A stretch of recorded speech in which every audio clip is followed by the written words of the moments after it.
আজ একটু অন্য ধরনের ভিডিও নিয়ে তোমাদের সামনে আসলাম। আমি আমার ছোটবেলাতে দেখেছি একান্নবর্তী পরিবার, কিন্তু সময়ের সাথে সাথে দিনকালের সঙ্গে তাল মেলাতে গিয়ে এখন তা ভেঙে ক্ষুদ্র বা অতি ক্ষুদ্র হয়েছে। 2024-এ এসে বাচ্চারা এখন আর এক ছাদের তলায় তাদের দাদু ঠাকুমা জেঠু কাকু পিসি এদের একসাথে পায় না।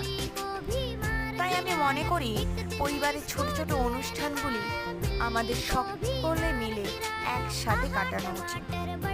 সেরকমই একটি দিনের ভিডিও তোমাদের সামনে তুলে ধরলাম। ছোটখাটো ঘরেতে একটা অনুষ্ঠান হয়েছিল, সকলে মিলে একসাথে তালে তাল মিলিয়ে হাতে হাত মিলিয়ে কাজ করে রান্না বান্না করে একসাথে খাওয়া হয়েছিল। সেদিনে সকলে মিলে গল্পতে এতটাই ব্যস্ত ছিলাম যে খেতে বসার কোনো ভিডিওই আমার কাছে নেই, তবে সেদিন খুব মজা করেছি।